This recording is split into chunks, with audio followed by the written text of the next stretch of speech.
samples, one of the things that's meant to save us time, one of the things that is meant to get us more creative, is actually doing the opposite. Today, I'm gonna tell you guys why. Evolution of Sound. What's up, guys? My name is Semrold with Evolution of Sound. Like always, that's my company. That's why you always see that logo. Hopefully you guys support me as I support you in teaching you guys stuff. Now, I wrote a blog post about the topic of discussion today, so if you guys want to read that whole article, it's 5 things I wish I knew when I first started producing, and there's a little segment on this on there, and I'm going to talk about everything in this video about there, but make sure to check out the 4 other tips, and while you're there, subscribe to our newsletter, guys. Generally, the newsletter is just whenever I post something up, I alert you through email, and I also add an extra little bit of information how you can use the stuff I wrote about in your own life and in your own productions and in your own marketing. Now, let's get started. Now, guys, why is having too many samples a bad thing? Let me put this into a more clear perspective for you, and maybe you'll understand why. How many of you guys have decided you want to go eat, so then you hit up a friend and you go like, let's go get something to eat. I don't want to go by myself, and it's like, okay, let's go. You guys are in the car and you're like, okay, where are we gonna eat? And you tell your friend to decide, and then he can't decide, and then he says something like, I chose the last time, it's your turn to pick, and you're like, I don't know what to pick.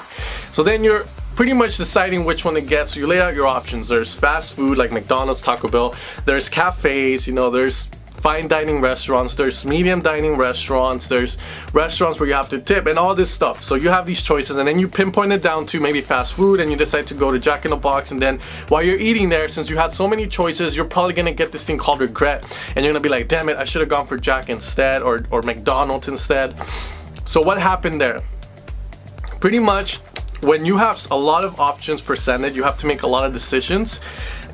You get this thing called choice paralysis, and what this means is that you pretty much can't decide what to get. And the bad thing about this is, after you pick something, you end up regretting it because you had so many options that once you get somewhere, you're like, man, I should have picked the other one instead.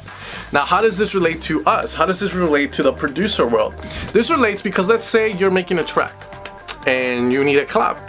Okay, you have a shit ton of sample packs. The first decision you're gonna have to make is, what sample pack am I gonna pick? What company? And then if you have all their sample packs, you're gonna be like, okay, which one do I go to? That's another decision you have to make. And then the other decision you have to make is, what kind of clap do I want? Do I want a band clap? Do I want a band clap? Do I want a synthesized clap? And then after you pick that, you're probably gonna be working on it, and then you're probably gonna get so picky with it, you're gonna be like, nah, this clap doesn't work, I should have gone with the other one. And then you guys see what happens. You guys just get caught up in this, that time is wasted. Precious time is wasted. So that's how samples kills time. Now, how does it kill creativity? The reason samples kills creativity is because since you already picked something, it took you so long to pick it, you're gonna end up regretting picking it. So instead of getting creative with just one sample to make it sound perfect, you're gonna go browse through more samples, and that's gonna kill creativity, okay? Now, the reason I'm talking about this in this video, guys, is because I've been reading a book called The Happiness Equation, and pretty much in that book, the author argues that the more decisions you have in your daily life, the more stressed out you're gonna be, and the less decisions you have to make, the more creative you're gonna be, the more happy you're gonna be, and the less regret you're gonna have. Alright, guys, now let's take this a step further. Harvard conducted a study with their own students, and they built a photography class. They had 2 of these classes, and all the students had one thing to do, is take the class, learn how to develop a photograph, and at the end of the course, they could pick which one they wanted, and that's it. Now, here's the difference between both classes. One class got the option of picking whichever one they wanted, and they had 3 weeks to take back their decision and get the other one and exchange it. And then after 3 weeks is over, they would have to stick with their decision. The other class had the same option where they can pick one or the other, but once they picked, there was no exchanging anymore. So what do you think happened?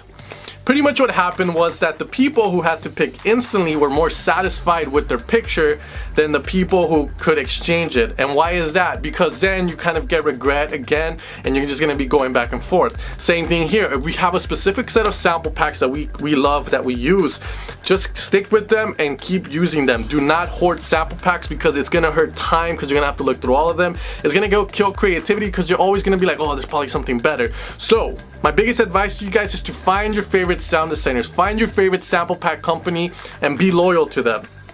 That's why it's so important for you to just buy sample packs. Also, one of the things I think a lot of people hoard samples is because they're easily free to get. You can easily go on the internet and download them for free, and that's why you hoard sample packs. So that's one of the pros of buying sample packs, is that once you buy it, you're gonna use it because you paid real life money for it. So keep that in mind. I'm not saying go and buy sample packs. If you can and you want to torrent them, then that's your decision. It's not my decision. It's your decision if you want to be ethical, but keep this in mind. Too many sample packs are gonna hurt. It's gonna hurt you. Anyways, guys, hopefully you guys enjoyed this video. What do you guys think? Do you guys think sample packs are bad, having too many, or is it a good thing? You have more access to sounds, am I correct? Don't be afraid to argue with me, and I'll comment back to you guys. Anyways, don't forget to hit like, subscribe. I finally hit 3,000 subscribers. More videos to come, guys. As you guys know, I'm uploading like 3 times a day now. So hopefully you guys are enjoying the ride. Watch the videos that pertain to you, and I'll see you guys next time. Take care and have an amazing, productive, power building day.